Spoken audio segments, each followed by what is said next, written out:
ரஷ்யாவில் மருத்துவம் பயில சிறந்த ஒரு அரிய வாய்ப்பு. வெளிநாடுகளில் மருத்துவம் பயில சிறந்த முறையில் உதவுகிறது ஏஜே ட்ரஸ்ட் கல்வி குழுமம். திரு கனகராஜ், இந்த விவகாரம் அப்பாடா காங்கிரஸ் மட்டும் தான் வந்தோம், இடதுசாரிகள் வந்தாலும் வெளியிலிருந்து ஆதரவுன்னு சொல்லிட்டே இருந்தாங்க. இப்போ அவங்களும் மொத்தமாக வந்துட்டாங்க. ரொம்ப பெரும் மகிழ்ச்சியோடு இருக்கீங்களா காங்கிரஸ்? ரொம்ப மகிழ்ச்சி. ஏன்னா காங்கிரஸ் 67 இருந்து அடமானம் வைக்கப்பட்டு இன்னும் திமுகவோடு கிட்டத்தட்ட ஒரு 25-30 ஆண்டுகள் நாங்கள் 25-30 ஆண்டுகளும் நீங்கள் எக்ஸ்ட்ரா லக்கேஜாகவே இருந்தீங்களோ? லக்கேஜு நாங்கள் இல்லை, எக்ஸ்ட்ரா லக்கேஜாக நாங்கள் இல்லை. எங்களோட வாக்கு வங்கிகளை அவங்க வாங்கிட்டு லக்கேஜெல்லாம் அவங்களே வச்சுக்கிட்டாங்க. எங்கள் லக்கேஜையும் சேர்த்து அவங்க வச்சுக்கிட்டாங்க. அதை தான் எக்ஸ்ட்ரா லக்கேஜ்னு குறிப்பிட்றாங்க. அதை தான் அவங்க எக்ஸ்ட்ரா லக்கேஜ்னு சொல்கிறாங்க. எந்த லக்கேஜ்னு உங்களுக்கு புரியும், அது மக்களுக்கும் தெரியும். நான் அதுக்குள்ளே போக விரும்பல. என்னை பொறுத்தவரையிலும், காங்கிரஸ் கட்சியை பொறுத்தவரையிலும் நாங்கள் மிகவும் சந்தோஷமாக இருக்க காரணம் என்னென்னா, எங்களுக்கு ஆட்சி அதிகாரத்தில் இது பல ஆண்டுகள் பல தேர்தல்களில் நாங்கள் போராடி ஒரு அதிகாரத்திற்கு வேணும், வாரியம் வேணும், அட்லீஸ்ட் அரங்காவில் ஒரு குழு நீட்டை கொண்டு வந்ததே காங்கிரஸ் தான். இப்போ நீட்டை எதிர்க்கிறார் உங்கள் கூட்டணி கட்சி தலைவர், அதை எப்படி எதிர்கொள்ள போறீங்கன்னு சொல்கிறாங்க. அதை எல்லாமே நாங்கள் எதிர்கொள்வோம். அதுக்கு உண்டான பக்குவமெல்லாம் இருக்குது. அதை நான் அப்புறம் பேசுகிறேன். முதல்ல நீங்கள் தலைப்புக்குள்ளான விவகாரத்தில் வருவோம். தலைப்பை ஒட்டி தான் நான் பேசணுன்னு சில கருத்துக்கள் சொல்ல விரும்புகிறேன். எங்களை பொறுத்தவரையில் நீங்கள் கேட்ட கேள்வி நியாயமானது. நாங்கள் ரொம்ப சந்தோஷமாக இருக்கிறோம். நாங்கள் டிஎம்கேலேருந்து இங்கே இப்போ சுதந்திரமாக எவ்வளோ போராட்டங்கள் நாங்கள் இந்த ஆட்சி அதிகாரத்துக்கு போகிறதுக்கு. நீங்கள் பாருங்கள், ஒரு கவுன்சிலரும் கொடுக்க முடியல, மேயர் இல்லை, ஒரு அரங்காவலர் குழு இல்லை, ஒரு வாரியம் இல்லை, ஒரு உயர்நீதிமன்றத்தில் வழக்கறிஞராக கூட தொடர முடியல. நானே 30 ஆண்டு கால வழக்கறிஞர். நான் ஒரு 4-5 தேர்தலை பார்த்துருக்கேன். கூட்டணி தேர்தல்கள் வாக்களித்திருக்கோம், திமுகவிற்காக பாடுபட்டிருக்கோம். இல்லைங்கள, திமுகவிற்காக மாண்புமிகு முதலமைச்சர், முன்னாள் முதலமைச்சர் மு.க. ஸ்டாலினுக்காக குளத்தூர்லேயும், இன்றைக்கு துணை முதல்வர் உதயநிதி அவர்களுக்கும் எல்லா இடத்துலையும் வாக்கு சேகரிச்சிருக்கோம். எங்கள் வாக்கு அவங்களுக்கு இருக்குது. நான் அதுக்குள்ளே போக விரும்பல. இப்போ தலைப்பை ஒட்டி நான் என்ன சொல்லணுன்னா, தற்போதைய சூழலில் திமுக கூட்டணி சிபிஐ தொடர முடியாத நிலை. வீரபாண்டியன் சொல்லியிருக்காரு, கொஞ்சம் அண்ணன் திருத்திக்கணும். தற்போதைய சூழலில் திமுக கூட்டணியில் சிபிஐ தொடர முடியாத நிலை இருக்குமோ, சிபிஐ தொடர்கின்ற நிலை இருக்குமோ, அதனால் கூட்டணி அவங்க சிபிஐ தொடரக்கூடாதுன்னு ஒரு கூட்டணி, புதிய கூட்டணிக்காக அவங்களுடைய வருங்காலத்தை அவங்க காய் நகர்த்தலாம். நவுத்திட்டு இருக்கிறத இப்போ எங்களுக்கு வருது. பிஜேபியோடு எப்படியும் சேர்ந்து விட வேண்டும். இல்லை என்றால் ஏற்கனவே இங்கு 4 அமைச்சர்கள், இரு அமைச்சர்கள் ஊழல் வழக்கில் சிக்கிக்கொள்வார்கள். செந்தில் பாலாஜி அவர்கள் மீது இருக்குது. இப்போ இபியில் ஊழல் பண்ணாங்கன்னு சொல்கிறாங்க, அதுக்கு டிஸ்க்கு காணோம்.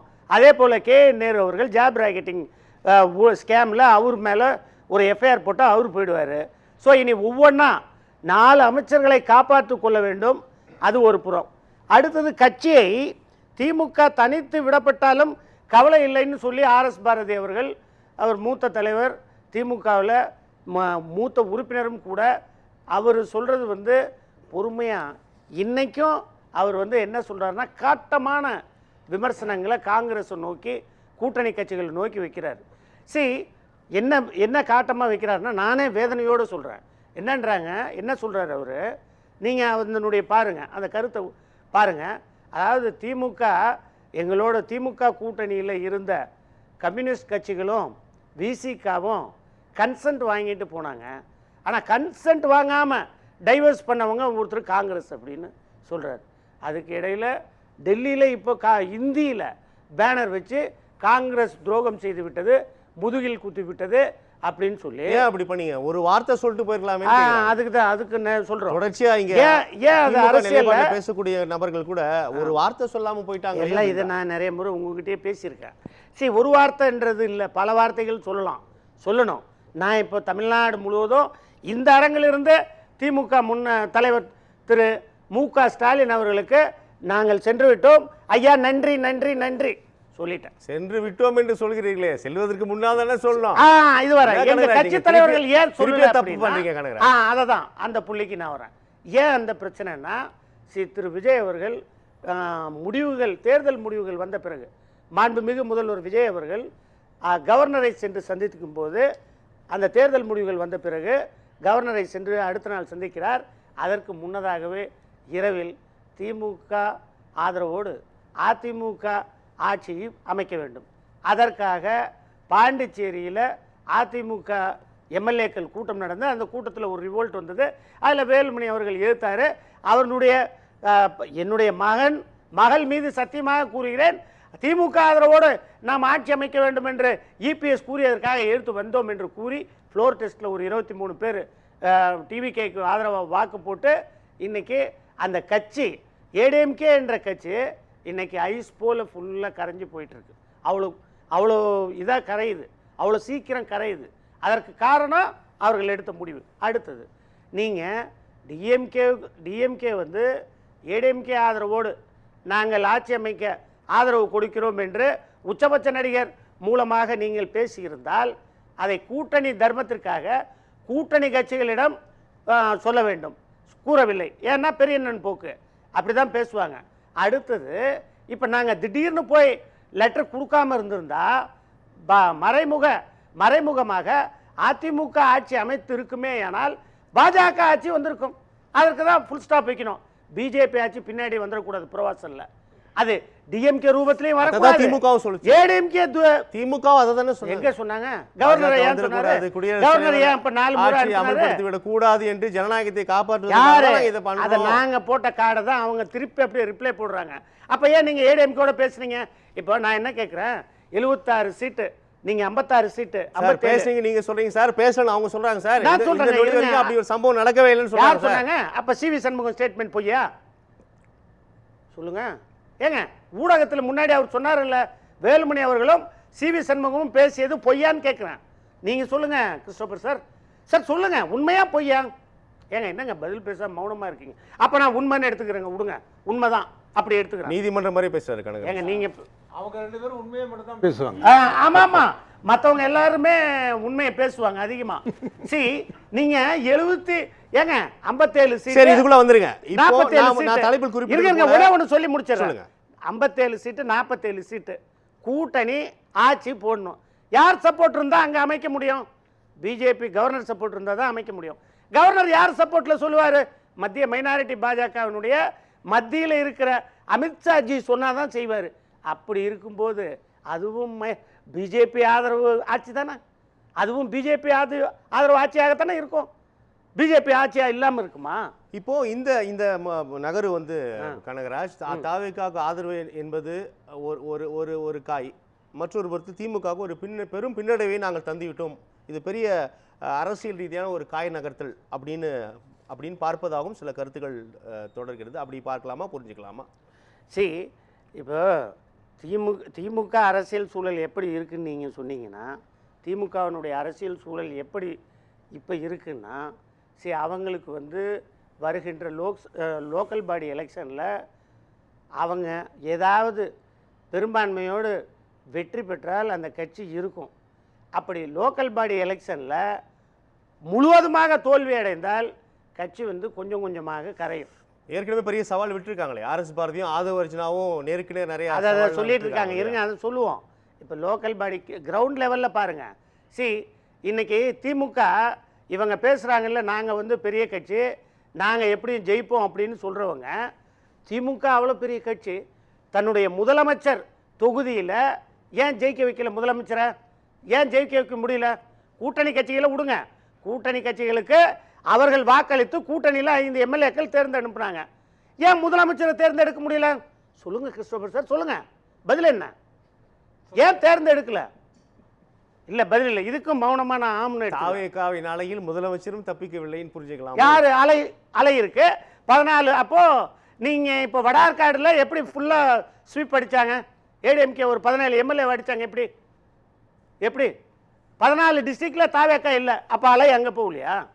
நான் என்ன கேட்கிறேன், மக்கள் வந்து உங்களுக்கு நீங்களே சொல்லுங்க, பதில் சொல்லிருங்க. பதில் வந்து மக்கள் உங்கள் ஆட்சியை பிடிக்கவில்லை. மக்கள் தீர்ப்பு தான், மக்கள் தீர்ப்பு, மகேசன் தீர்ப்பு, உங்களுடைய ஆட்சி இருக்குங்க. மக்களுடைய தீர்ப்பு என்னன்னா, ஏன் அப்படின்னா நீங்க மின் திட்டத்துல மாசத்துக்கு ஒரு முறை கொண்டு வரல.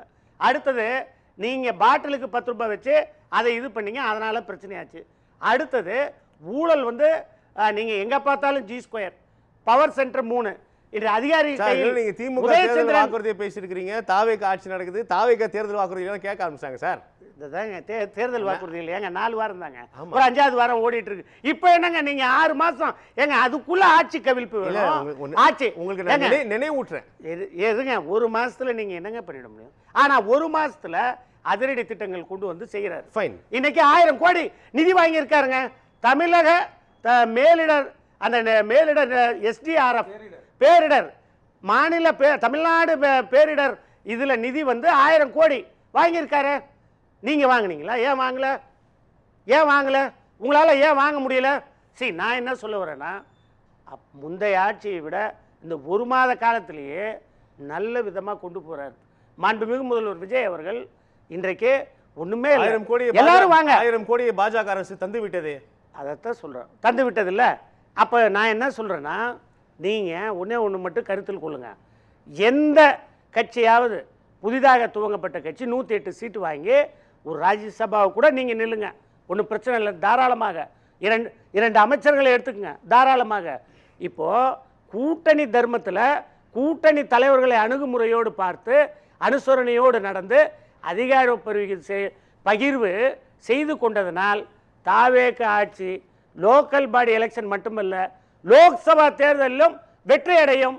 திமுக அதிமுக அவர்களுடைய பாஜகவிலிருந்து அதிமுக வந்ததுன்னா பேசலாம், வரும், இல்லைன்னா வராது. இதுதான் அடுத்த சூழல். திரு கனகராஜ், மக்கள் தீர்ப்பு திரும்ப உங்களுக்கு கருத்து. அதாவது திமுக மீண்டியில் தீவிர எதிர்க்கட்சியாக இருக்க வேண்டும் என்ற கருத்தில் நான் எப்படி எடுத்துக்கிறேன்னா, தனிப்பட்ட கருத்து. தீவிர எதிர்க்கட்சியாக இருக்கணும்னா முதல்ல திமுக வந்து நல்ல கட்சியாக மாற வேண்டும் என்றால் அதில் G2 சபரீசன் அவர்கள் இருக்கின்றார்கள். அவர் வந்து கட்சியிலிருந்து தள்ளி இருக்க வேண்டும். நான் சொல்லி முடிச்சேன். அவர் தான் பெண் அமைப்பு நடத்துறாரு, பொது வெளியில் தான் இருக்கார். பெண் அமைப்பு யாருது சொல்லுங்க. ஏங்க நான் கேட்ட கேள்விக்கு எல்லாம் மௌனம் தான். எல்லா கேள்வியும் என்கிட்ட கேட்குறீங்க. அதை தான் நான் சொல்றேன். பெண் அமைப்பு அவர் தான் வச்சிருக்காரு. பொதுமக்களோட தொண்டர்கள் கிட்ட இன்னைக்கு கட்சி போகல. பெண் அமைப்பு மூலமா அவர்கள் எடுத்த முடிவுனால தான் கட்சி படுபாதாளத்துக்கு போனதுன்னு எனக்கு திமுக தொண்டர்கள் வழியாக செய்திகள் வந்தது. அந்த செய்தியை தான் நான் பதிவு பண்றேன், ஏன் செய்தி இல்லை. அடுத்தது உதயநிதி அவர்கள் இனிமேலும் ரெட் ஜெயிண்ட்டை நம்பி ஸ்டுடியோவுக்கு போகாம அண்ணா அறிவாலயத்துக்கு வந்து மக்கள் போராட்டத்தில் இறங்கினால் கண்டிப்பாக திமுக கட்சி நல்ல கட்சியாக மக்கள் விரும்பும் கட்சியாக இருக்கும். அதையும் தாண்டி குடும்பத்தையும் தாண்டி ஜனநாயக கட்சியாக அது இருந்தால் கண்டிப்பாக திமுக என்ற கட்சி இருக்கும். ஆனால் இது போன்ற ஒரு சூழல் இருப்பதற்கு வாய்ப்பில்லை. ஏன்னா இன்பநிதி உதயநிதிக்கு அடுத்து இன்பநிதி, ஆகவே குடும்ப கட்சியாக மாறிவிட்டது என்ற அயப்பாடு திமுக தொண்டர்கள் மத்தியில் இருக்கு. அதே போல மூத்த அமைச்சர்கள் மூத்த உறுப்பினர்கள் அவர்களுடைய ஊழல் பட்டியல் அதெல்லாம் வெளிச்சத்துக்கு வந்ததுன்னா கட்சி கண்டிப்பாக காணாமல் போய்விடும்.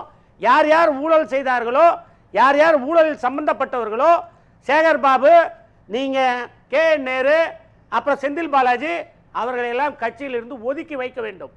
அப்போதுதான் திமுகவை மக்கள் நம்ப தயாராவார்கள். திமுக மீண்டு எழ வேண்டும் என்றால் இதை செய்ய வேண்டும். உதயநிதி அவர்கள் ஸ்டுடியோவுக்கு செல்லாமல் மக்கள் போராட்டத்திற்கு வர வேண்டும் என்று நான் அழைக்கின்றேன். நன்றி.